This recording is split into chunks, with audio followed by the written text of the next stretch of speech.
आपके बेटे बेटी के हक की नौकरी को 2 राज्यों में चोरी किया गया है। कहां और कैसे से पहले इस मुहिम को समझ लीजिए। हर चुनाव से पहले हर दल वादा करती है कि इतनी नौकरी देंगे, इतनी नौकरी देंगे, लेकिन फिर वही भर्तियां वर्षों तक सरकारी भ्रष्टाचार या सुस्ती में फंसी रहती हैं, या फिर पेपर लीक जैसे दीमक के सहारे आपके बच्चों के हक की नौकरी को चट कर लिया जाता है। इसीलिए पहले से ही हम जो आपके हक में खबरदार करते थे उसे और धार देंगे। हमने तय किया है कि अब जो आम लोगों के बच्चों की नौकरी को चोरी करेगा उसे छोड़ेंगे नहीं, उसका सच देश के सामने लाएंगे। इसीलिए आप भी अगर अपने रोजगार, नौकरी के से जुड़े मुद्दे को उठाना चाहते हैं तो हमें ईमेल कर सकते हैं। आज 2 राज्यों से नौकरी चोरी का मुद्दा सामने आया है। एक राज्य राजस्थान, दूसरा मध्य प्रदेश। राजस्थान में गहलोत राज की नौकरी चोरी की परतें खुल रही हैं, जहां मुख्यमंत्री रहे अशोक गहलोत के सुरक्षा अधिकारी ने अपने बेटे को दारोगा बनाने के लिए पेपर लीक कराया। वहीं फिर गहलोत के सुरक्षा अधिकारी के घर दूध देने आने वाले के बेरोजगार बेटे को भी दारोगा भर्ती में प्रश्न पत्र पहले ही बेचा गया। जबकि मध्य प्रदेश में पता चला है कि कई अधिकारी कर्मचारी फर्जी जाति प्रमाण पत्र बनाकर नौकरी चोरी करके बैठे हैं। अब सबसे पहले राजस्थान से खबरदार करती ये रिपोर्ट देखिए। सीएम कोई भी रहे, आपकी पूरी दृष्टि बोलती है। वर्दी पहने शख्स की रील देखकर लाइक मत करने लगिएगा। काहे कि वर्दी असली है, दरोगा नकली। नाम रविंद्र सैनी।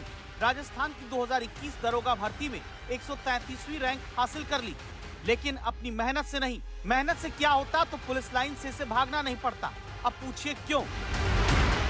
राजस्थान लोक सेवा आयोग के सदस्य रहे बाबूलाल कटारा ने दरोगा भर्ती का पेपर बेचा, जिसे खरीदा सबसे बाएं टीवी स्क्रीन पर आपको दिख रहे राजकुमार ने, जो मुख्यमंत्री पद पर रहे अशोक गहलोत का 12 साल पीएसओ रहा। और दरोगा बनकर रील पर रील डालने वाला रविंद्र सैनी असल में गहलोत के पीएसओ के घर दूध लाने वाले का बेरोजगार बेटा था। गहलोत के पीएसओ ने अपने बेटे भरत यादव को दरोगा बनाने के लिए भर्ती परीक्षा का पेपर खरीदा, फिर लगे हाथ नौकरी चोरी की समाज सेवा भी कर डाली। अपने घर दूध देने आने वाले के बेटे रविंद्र सैनी को भी 12 लाख में दरोगा भर्ती का पेपर बेच दिया। और ये सारी पोल खुली तब जब मुख्यमंत्री पद पर रहे गहलोत के पीएसओ राजकुमार से भर्ती का पेपर खरीदकर दरोगा बने एक और नौकरी चोर सत्येंद्र यादव को पुलिस लाइन से पकड़ा गया। गहलोत सरकार की हार में बेरोजगारों का आंदोलन बड़ी वजह रही। कमोबेश सभी परीक्षाओं में पेपर लीक के आरोप लगे, मगर सरकार तब नहीं मानती थी। और अब बड़े पैमाने पर सभी भर्तियों में बड़ा खुलासा हो रहा है। मुख्यमंत्री निवास में तैनात सुरक्षा अधिकारी से लेके मंत्री के पीए तक पर पेपर बेचने के आरोप लग रहे हैं। कुंदन पांड्या की अरेस्ट से लगभग उसके रिविलेशंस जो भी उसने किए, उससे लगभग 16 लोग गिरफ्तार हुए, जिसमें उसकी बेटी भी शामिल है, उसका भतीजा भी शामिल है, उसकी भतीजी भी शामिल है। और हमारी पूरी कोशिश है कि जो भी अनुचित साधन से सिस्टम में आए हैं वो न केवल जेल जाए, पर उसकी नौकरी भी जाए, उसकी प्रॉपर्टी भी जाए। ये हमारी कोशिश है। 2021 की दरोगा भर्ती में ऊपर से नीचे तक भ्रष्टाचार हुआ। 55 फर्जी दरोगा पकड़े गए। पूरा स्कैम भजनलाल राज में उजागर किया गया। लेकिन विपक्ष में रहकर जो बीजेपी कहती रही, सत्ता मिली तो भ्रष्टाचार से हुई भर्ती रद्द करेंगे, वो भर्ती रद्द करने से मना करती है। तभी तो 108 दिन से बेरोजगार प्रदर्शन कर रहे हैं। तो पूरी चैन पूरे प्रदेश में फैली हुई है। इसके अलावा ये तो सिर्फ मछलियां मात्र हैं। मगरमच्छ तो आरपीएससी में बैठे असली वो चेयरमैन हैं जिन्होंने इस भर्ती परीक्षा को पेपर लीक करने का काम किया था। सरकार के नजदीक बैठे लोग इसमें इन्वॉल्व हैं, तो सरकारें एक दूसरे के ऊपर आरोप प्रत्यारोप कर रही है। चाहे बीजेपी सरकार हो, बीजेपी सरकार ने एक ही मिनट में ट्वीट कर दिए गहलोत साहब के खिलाफ, तो क्यों नहीं वो एसआई भर्ती रद्द करके आरपीएससी का पुनर्गठन करें। राजस्थान की जो एसआई भर्ती 2021 थी, ये कोई एक एसआई भर्ती नहीं थी।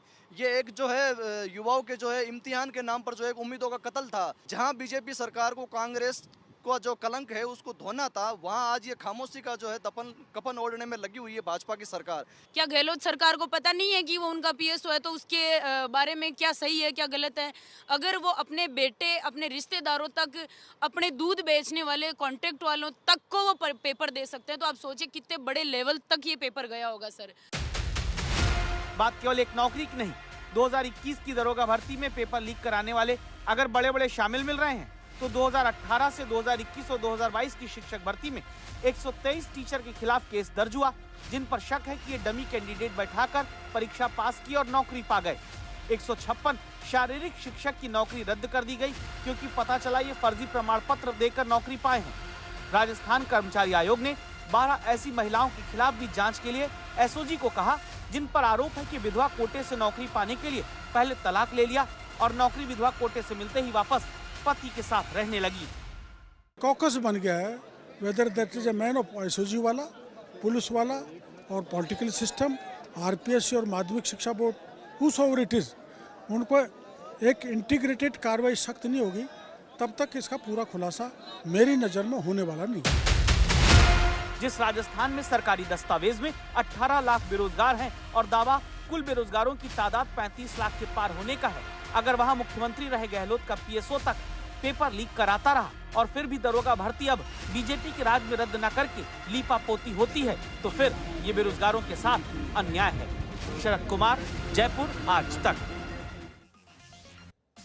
राजस्थान में नौकरी चोरी की इस खबर में अब जो 2 तस्वीरें हम दिखाते हैं इस पर गौर करिए। अशोक गहलोत चुनाव जीते या हारे अपना पीएसओ यानी सुरक्षा अधिकारी नहीं बदलते थे और जिसे सुरक्षा अधिकारी बनाया वो जो साए की तरह गहलोत के साथ रहता था, वही अपने बेटे भरत यादव को दरोगा बनवाने को पेपर लीक कराता है। अब आप समझिए, जो भरत यादव 100 मीटर की दौड़ तक पूरी नहीं कर पाता, उसे गहलोत राज में हुई दरोगा भर्ती में मुख्यमंत्री का ही पीएसओ पेपर लीक करा के दरोगा बनवा लेता है। यानी ये खबर बताती है कि गहलोत राज में हुई भर्ती के दौरान क्या सीएम दफ्तर से जुड़े लोग ही पेपर चोरी करा रहे थे? आम आदमी के बच्चों के हक की नौकरी चोरी होती रही तो क्यों नहीं अब इस दरोगा भर्ती को रद्द कर दिया जाता है? आज राजस्थान का मुद्दा हमने रोजगार के हक में खबरदार करते उठाया है। कल आपको मध्य प्रदेश की खबर से खबरदार करेंगे, जहां दावा है कि कई अधिकारी फर्जी जाति प्रमाण पत्र लगाकर दूसरे योग्य लोगों की नौकरी चोरी करके बैठे हैं। आपके पास भी अगर नौकरी चोरी का मुद्दा है, आपको लगता है कि आपके हक की भर्ती लटकाई जा रही है, आप हमें ईमेल करिए। अब आपको रोजगार पर आज तक लगातार खबरदार करेगा।